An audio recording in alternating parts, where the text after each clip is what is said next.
Welcome to Game Theory, a smarter way to play and deeper look at both the issues and individuals that shape the video game business. I'm Scott Steinberg, and as today opens, we find an entire industry in flux. Everyone, of course, likes to use the dollar word, disruption, as new business models and technologies are rapidly and oftentimes brutally upending the status quo. But frankly, issues at Infinity Ward and the social gaming boom aren't the real issue here, in my opinion. Rather, it's the fact that we're seeing a fundamental shift in the way that we make, market, and consume games, right down to the very definition of interactive entertainment.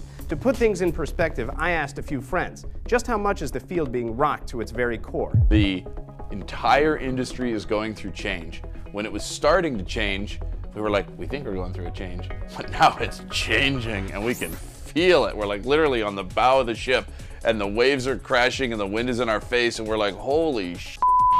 I've never seen a period like this. There's so much disruption going on. The industry is really being turned inside out. Not only are there a lot of new customers showing up and becoming gamers for the first time, but we're seeing really big behavior changes by traditional gamers.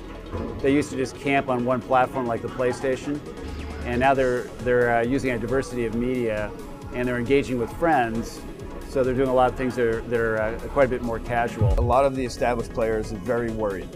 The traditionally established players, whether it's the retailers or the big publishers. And they have good reason to be worried. People are finding experiences and product elsewhere, and different business models are emerging that these large infrastructure companies aren't used to adapting to. A lot of them won't be able to adapt to. We're in a radical shift in the standards of gaming. I don't think by any means that's a downward spiral. I think it's a radical shift of the expectations of the player base and of the money flow. People who recognize that and choose to adopt it will flourish.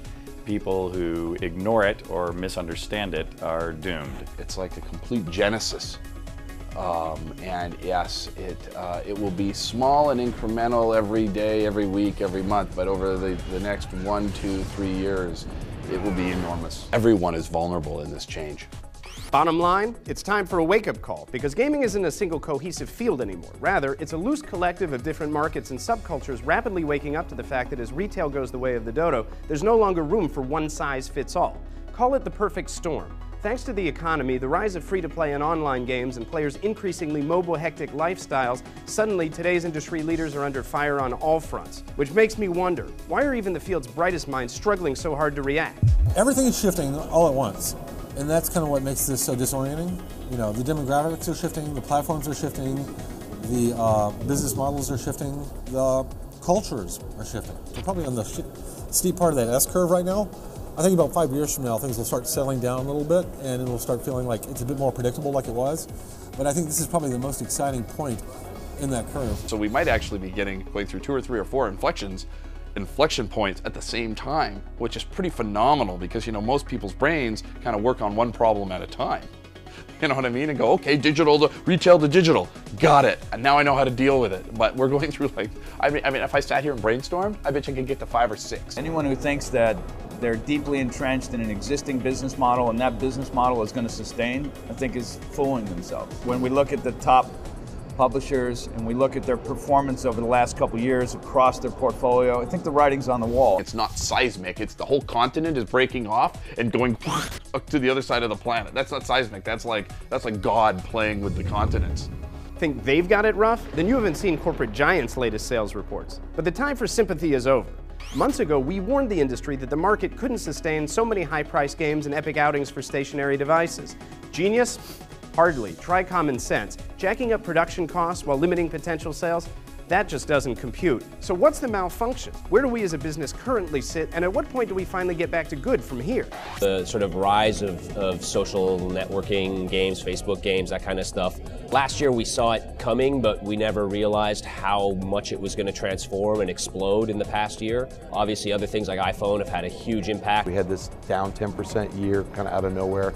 2010 started out very weak and rebounded kind of in the middle part of the year. I think that the basis for the downturn in 2009 was really more attributable to the music category dying and the Wii installed base really not buying as much software as historical console owners have purchased. The problem for the industry is it's hard to have a high fixed cost structure if you're seeing sales drop. I probably have a different perspective on the industry crash compared to a lot of people.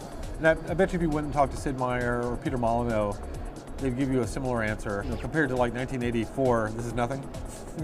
You know, this has happened before. Like the 1984 crash, there were no alternate business models. It just looked like the game industry was dying, and it was going to be dead, and that was going to be that. We have layoffs at Activision that happened a couple weeks ago. We have very large layoffs at Electronic Arts. Both of them were very large.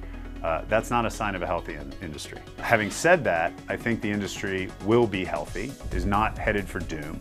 And I think we're entertaining more people in more ways than we've ever done before. But from a profitability standpoint, the console AAA stuff is right now not quite working. Everybody was kind of caught figuratively with their pants down. The traditional publisher model of internally developed games has really had problems over the last several years, and the studios who are their own entity and the modular ones are the ones who've been able to hang in there, who've staffed up properly and have figured out how to outsource. I think everybody in the industry is still figuring out how to make AAA blockbuster hot games in this day and age. We stood around for so long saying, you know, the game industry is immune to the recession and you know, we're entertainment and we'll always be fine, and you know, we're not.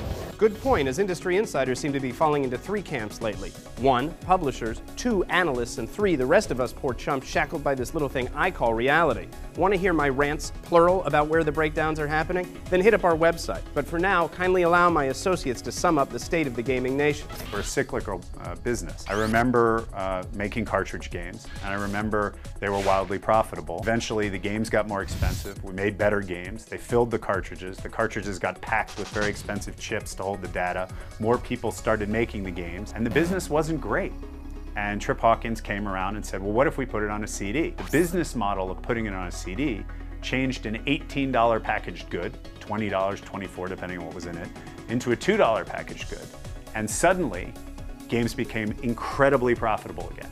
And the Crash Bandicoot era of $2 million games selling 9 million units was the heyday, to a certain extent, of this cycle.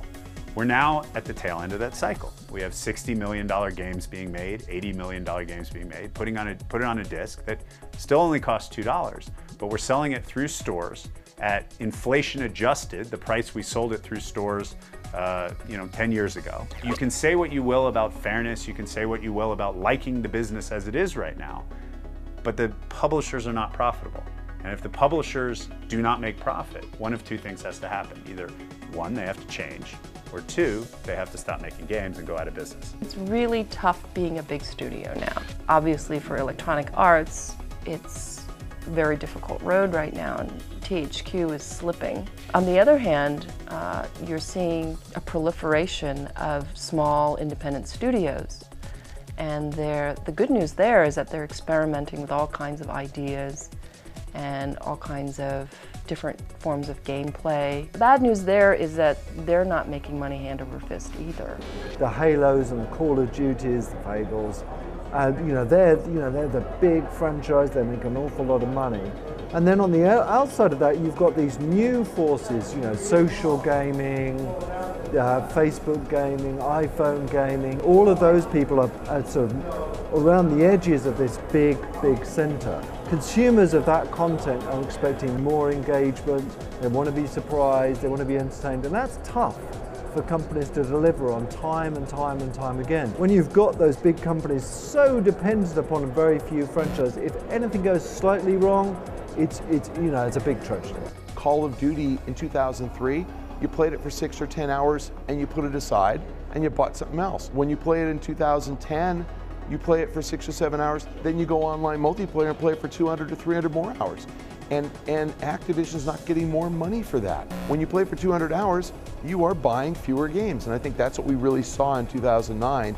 You have to see, in 2010, something to address that. And in 2011, maybe you'll have unhappy gamers paying more, but you know what? They're enjoying the game, so they should pay for the privilege. Still, as we at Game Theory remind you, the answers are never simple. As this week's homework assignment, we invite you to consider the following questions.